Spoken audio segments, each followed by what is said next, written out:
மாண்புமிகு பேரவைத் தலைவர் அவர்களே, மாண்புமிகு முதல்வர் அவர்களே, இந்த அவையில் பங்கெடுத்திருக்கின்ற சட்டமன்ற உறுப்பினர்களே, அமைச்சர் பெருமக்களே, எதிர்க்கட்சி தலைவர் அவர்களே, உங்கள் அத்தனை பேருக்கும் என்னுடைய வணக்கத்தை தெரிவித்துக் கொள்கின்றேன்.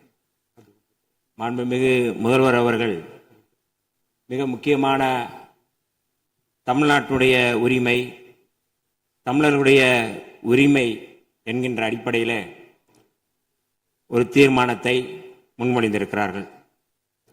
இது வரலாற்று சிறப்புமிக்க முன்மொழிவு. நாம் அத்தனை பேரும் சட்டமன்ற உறுப்பினர்கள், தமிழ்நாட்டு மக்கள், தமிழர்களுடைய உரிமைகளை பாதுகாக்கக்கூடிய அத்தனை கட்சிகளும் மாண்புமிகு முதல்வர் அவர்கள் முன்மொழிந்த இந்த முன்மொழிவை எந்த பாகுபாடும் இல்லாமல் ஏற்றுக்கொள்வார்கள், ஏற்றுக்கொள்ள வேண்டும் என்கின்ற கோரிக்கையை முன்வைத்து விடுதலை சிறுத்தைகளின் சார்பில் முழுமையாக இந்த தீர்மானத்தை வரவேற்கிறோம், பாராட்டுகிறோம். இதற்கு அடுத்த முன்னெடுப்பு என்ன என்பதையும் நாம் தெளிவுபடுத்த வேண்டிய தேவை இருக்கின்றது. இயல்பாகவே இந்தியாவினுடைய கடைமடை பகுதியான தமிழ்நாடு இயற்கையான வற்றாத ஜீவநதிகளை கொண்டிருக்கவில்லை. பாலாறாகட்டும், முல்லை பெரியாறாகட்டும், காவிரியாகட்டும், பிற மாநிலங்களோடு இயல்பாகவே நாம் நீரியல் தேவைகளுக்காக போராட வேண்டியிருக்கிறது. இந்த சூழலில் புரட்சியாளர் அம்பேத்கர் அவர்கள் இந்த நீரியல் தொடர்பாக நீர் பிரச்சனை குறித்து என்ன மாதிரியான தீர்வை முன்மொழிந்தார் என்பதை நான் இந்த அவையிலே சொல்ல விரும்புகின்றேன்.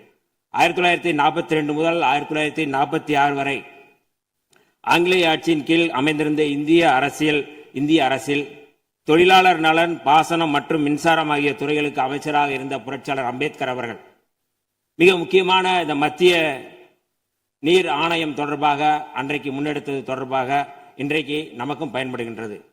மக்களுக்கு பயன்படும் நீர் ஆதார திட்டங்களை நடைமுறைப்படுத்த நதிகளை தேசியமயமாக்க வேண்டும் என்ற கருத்தை புரட்சியாளர் அம்பேத்கர் அவர்கள் முன்னெடுத்திருந்தார்கள்.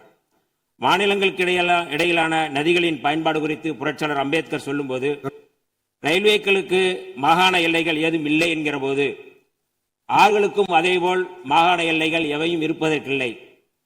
ஒரு மாகாணத்திலிருந்து இன்னொரு மாகாணத்திற்கு பாய்ந்து செல்லும் ஆறுகளுக்கு முக்கியமாக இது பொருந்தும் என்கிறார்.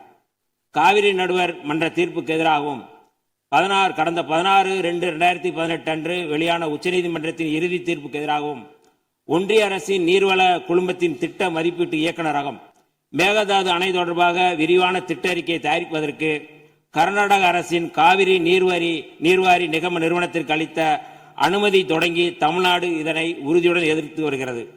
தமிழகத்தின் வேளாண்மை சார்ந்த மக்களின் நலன்களின் மாத்திரமல்ல, கர்நாடகத்து விவசாயிகளின் மீதும் நமக்கு அக்கறை இருக்கிறது எனும் இச்சூழலில் மாண்புமிகு முதலமைச்சர் அவர்கள் முன்மொழிந்துள்ள தீர்மானத்தில் குறிப்பிட்டுள்ளபடி கர்நாடக அரசு மேகதாதுவிலோ அல்லது காவிரி படுகையில் வேறு எந்த இடத்திலோ அணை அல்லது எவ்வித புதிய நீர்த்தேக்க திட்டத்தை பிற படுகை மாநிலங்களின் இசைவு இன்றியும் ஒன்றிய அரசின் ஒப்புதல் இல்லாமலும் மேற்கொள்ளக்கூடாது என்பதை விடுதலை சிறுத்தைகள் கட்சியின் சார்பில் நாங்கள் வரவேற்கின்றோம்.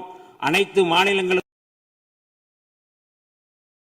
பொதுவாக செயல்பட வேண்டிய ஒன்றிய அரசு இவ்விவகாரத்தில் தமிழ்நாட்டின் நியாயத்தை உணர்ந்து செயல்பட வேண்டும். கடந்த 21/3/2022 அன்று இதே பேரவையில் இதே பொருள் குறித்து தீர்மானம் ஒன்றில் விடுதலை சிறுத்தைகள் கட்சி தங்களது